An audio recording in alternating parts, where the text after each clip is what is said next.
हरे कृष्णा, राधे राधे। आप सबका वेलकम है वृंदावन सखी में।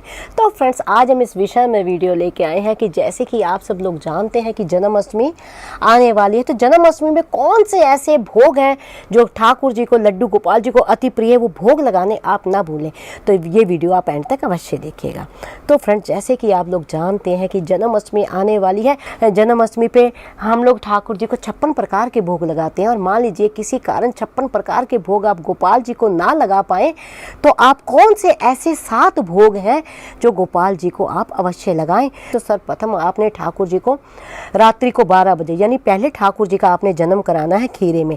तो आपने खीरे में जन्म कराने के बाद जैसे ही ठाकुर जी प्रकट होंगे, यानी उनका जन्म होगा, तो प्यारे को सर्वप्रथम आपने स्नान करा के श्रृंगार करके प्यारे को भोग लगाने हैं। तो देखिए, जिस प्रकार हमारे घर में बच्चा पैदा होता है, सर्वप्रथम हम बच्चे के मुंह में शहद डालते हैं, यानी शहद से जीवा के ऊपर उसके ओम लिखते हैं।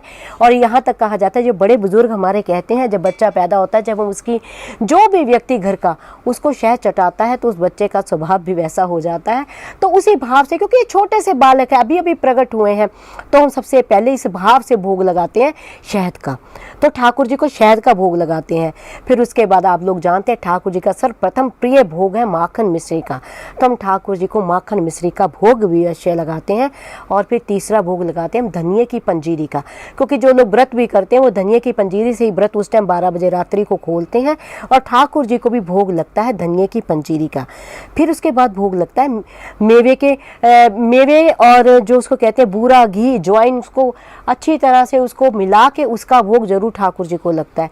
और फिर उसके बाद भोग लगता है मेवा पाक, यानी मेवा पाक जिस तरह से हम लोग बनाते हैं ना, गाजर पाक, इस तरह से मेवों को अच्छी तरह से कूट के उसको घी में भून के चीनी इत्यादि डाल के मेवे पाक का भोग प्यारे को लगता है।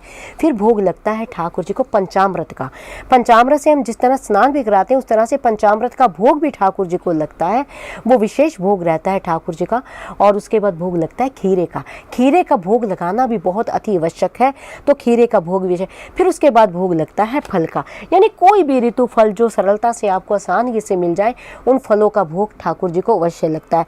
और एक बात का विशेष ध्यान रखें, जो ये 7 भोग तो आप लगाएंगे, चाहे 56 लगाएं, चाहे अन्नकूट लगाएं, चाहे ये 7 भोग लगाएं, उसमें तुलसी दल डालना आप ना भूलें। तुलसी दल डालना अवश्य, क्योंकि बिना तुलसी के हमारे प्यारे जो भोग को ग्रहण नहीं करते हैं।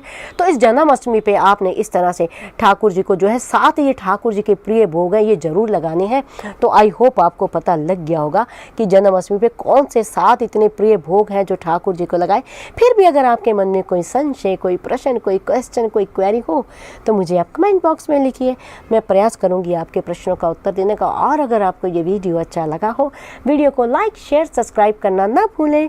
हरे कृष्णा, राधे राधे।